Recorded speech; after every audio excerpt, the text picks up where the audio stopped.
Durante las últimas décadas, Uruguay y la región viven una pandemia, el crecimiento del crimen y la inseguridad. La pregunta es, ¿cómo debemos enfrentar esta problemática en nuestro país? Bajo el eslogan Vivir sin miedo, hay quienes nos proponen que votemos una reforma de la Constitución. Pero ciudadanos y ciudadanas de a pie, especialistas en seguridad y derecho, colectivos y organizaciones sociales, nos unimos en la articulación nacional No a la Reforma. Convencidos de que esta no es la solución, sino que por el contrario, en caso de ser votada, va a generar más inseguridad. En octubre, vos tomás la decisión. No poner la papeleta es votar por más seguridad. Es evitar una reforma peligrosa que nos deja a todos y a todas más expuestos y con menos garantías. Esta reforma no es la forma de mejorar la seguridad. Propone un conjunto de medidas que ya probaron ser ineficientes, tanto en Uruguay como en la región. Es más de lo mismo. En Uruguay, hace más de 25 años que se endurecen las penas, se reducen libertades, se aumenta el presupuesto público y privado en seguridad. Estas políticas fueron consensuadas en 2010 por un acuerdo entre todos los partidos políticos. Pero la criminalidad no ha dejado de crecer. Este no es el camino. Analicemos con la seriedad que nuestra seguridad y nuestra Constitución merecen los 3 ejes centrales de la reforma propuesta. 1. Militarizar la seguridad pública a través de una Guardia Nacional con miles de militares en las calles. La formación militar no capacita para trabajar en seguridad pública, pues no está destinada a trabajar con civiles.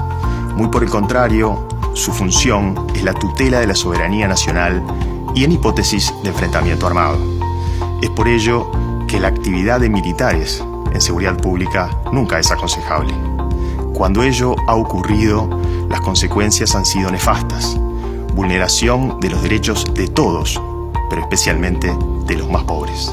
En efecto, el ejército no es una fuerza destinada ni capacitada para el cuidado de la seguridad pública interna, ni en Uruguay ni en el mundo. En Brasil, entre 2017 y 2018, la intervención solo en Río de Janeiro provocó un aumento de 61% en los tiroteos y de 35% en los asesinatos por parte de fuerzas militares. Solo en los primeros 4 meses de 2019 hubo 600 personas asesinadas por parte de las fuerzas de seguridad. En México, la inseguridad también se descontroló desde 2006 a partir de esta misma medida que ahora se propone en Uruguay, la militarización de la seguridad interna. Los homicidios aumentaron un 250%. La Comisión Interamericana de Derechos Humanos y la propia Corte sostienen la necesidad de separar claramente las funciones de la policía y los militares en seguridad pública. Está comprobado que la militarización no es el camino. Es realmente querer apagar el incendio con nafta. El ejército no debe intervenir en la seguridad interna y esto no son, como se ha dicho, prejuicios ideológicos. Son hechos reales y comprobados en nuestro país y en muchos otros. Otra de las propuestas es habilitar los allanamientos nocturnos. La inviolabilidad del hogar data de nuestra primera Constitución de 1830. La intimidad y la seguridad son derechos consagrados. La dictadura militar ya había intentado habilitar los allanamientos nocturnos, pero el pueblo uruguayo en 1980 les dijo que no. Los allanamientos nocturnos son situaciones de extrema violencia para todas las personas, pero en especial para las personas más vulnerables del hogar, los niños, niñas y adolescentes. Implica una situación traumática de alto impacto que les somete a niveles de angustia y de miedo intolerables. Además, hoy en día los efectivos policiales ya pueden entrar a una vivienda con previa aprobación de un juez si tienen pruebas de que ahí está ocurriendo un delito grave. Pero la principal debilidad de esta medida es que es inútil. ¿Realmente podemos creer que los allanamientos nocturnos son la solución contra los puntos de venta de droga? Sencillamente, al día siguiente al allanamiento, cualquier boca de venta de drogas reabre en otro lugar. Esta propuesta no da garantías ni a las personas dentro o alrededor del hogar a allanar, ni a los efectivos encargados de los allanamientos. Los sindicatos de la policía se oponen a la iniciativa por esta falta de garantías. Un tercer eje de la pretendida reforma es el de endurecer las penas, crear la prisión perpetua y eliminar beneficios liberatorios por buena conducta o estudio. Está demostrado en Uruguay y en la región que endurecer las penas no disminuye los delitos.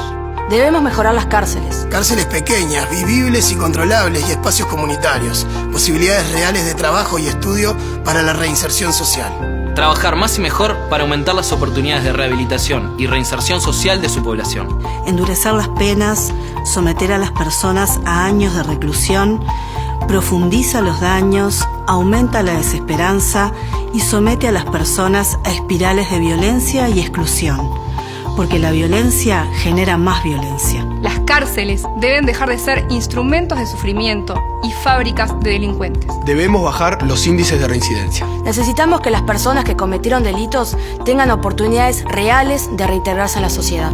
Hoy, la mitad de las personas que duermen en la calle son expresos. La inseguridad creció en Uruguay y ese problema lo sufrimos todos. Pero las medidas que plantea esta reforma generan más violencia y más miedo. Nos van a traer aún más inseguridad.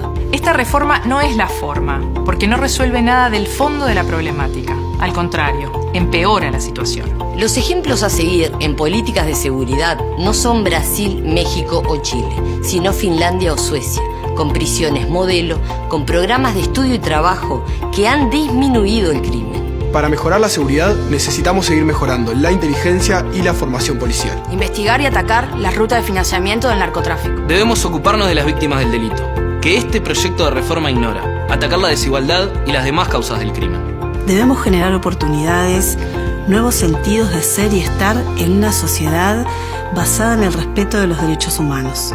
Porque cuando nos conectamos humanamente con las personas, cuando combatimos nuestra sed de venganza, se van abriendo alternativas, se van generando nuevas oportunidades y de verdad se inician los procesos de transformación y cambio.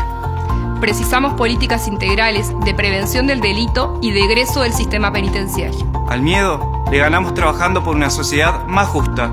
Un país para vivir seguras y seguros se construye con más y mejor educación, trabajo, vivienda y oportunidades. En octubre, vos decidís. Podés votar a Abella, Fernández, Lacalle, Manini, Martínez, Mieres, Talvi o Vega. Pero no agregues la papeleta de la reforma. Ninguno de estos candidatos a presidente apoyan ni promueven este proyecto. Queremos vivir mejor. Evita más crimen, más delincuencia y más inseguridad. Decile no a esta reforma. No a la reforma. No a la reforma. No a la reforma. No a la reforma. El miedo no es la forma.